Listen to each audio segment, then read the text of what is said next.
दहीहंडीच्या दिवशी काही दहीहंडी आयोजक डान्सचे कार्यक्रम ठेवतात, त्यामुळे कुठेतरी दहीहंडी मंडळाचा वेळ वाया जातो. कारण दहीहंडी मंडळ ही गेली 2-2 महिने प्रॅक्टिस करत असतात, तो एक दिवस चांगला घडावा म्हणून. तर त्याबद्दल तुझं काय बोलणं? मी म्हणेन की असं करू नका, कारण की आम्ही 2 महिने प्रॅक्टिस करतो, 2 ते 2.5 महिने. नंतर त्याच्यानंतर आपली मोठी ट्राय असते, म्हणजे 8 किंवा 9 तर आपण खेळत असतो. तर त्याच्यामध्ये असं होतं की 2 तास वेटिंग केल्यानंतर आमचा स्टॅमिना पूर्ण निघून जातो. एका ठिकाणी 2 तास उभं राहणं आणि त्याच्यानंतर डान्स संपल्यानंतर एखादं नामांकित पदक आलं की त्यासाठी अजून आपल्याला 1 तास थांबायला लागतं. मग आपल्याला दिवसाला 2 ते 3 ट्रायल्स फक्त भेटतात खेळण्यासाठी.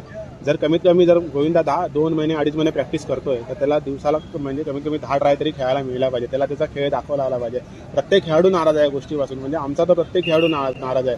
त्यामुळे आयोजकांना विनंती आहे की आमचा खेळ दाखवा तुम्ही लोकांना. त्या दिवशी तुम्ही ते डान्स आणि त्या लावणी बघून दाखवू नका. ते वर्षभर तुम्ही तुमचे सांस्कृतिक कार्यक्रम घ्या, तिकडे तुम्ही ते दाखवू शकता. पण हा खेळ बघायला पूर्ण म्हणजे आपण म्हणतो ना, गोविंदा वेड्यांचा खेळ आहे, पण त्या वेड्यांना बघायला एक जत्रा जमलेली असते, तो दिवस आमचा असतो. तर नक्कीच मी आयोजकांना तुमच्यामार्फत विनंती करेन की त्या दिवशी आम्हाला दाखवा लोकांना, आम्हाला बघू दे आम्ही कशा पद्धतीने खेळतोय. डान्स आणि लावणी याच्यामध्ये आम्ही जर उभं राहिलो तर आमच्या 2-2.5 महिन्याची जी स्ट्रगलिंग आहे, जी मेहनत आहे, ती आम्हाला लोकांना दाखवायला भेटत नाही. आणि आम्ही कुठेतरी आतमध्ये अनसॅटिस्फाईड असतो या गोष्टीसाठी की आम्हाला जे 2 महिने आम्ही मेहनत केली ती आम्ही कुठे दाखवू शकत नाही, किंवा त्याचा आम्हाला चीज नाही होत. म्हणतो ना आपण, आपल्या घामाचा चीज झालं पाहिजे, पण ते आमचं होत नाहीये. तर विनंती आहे आयोजकांना.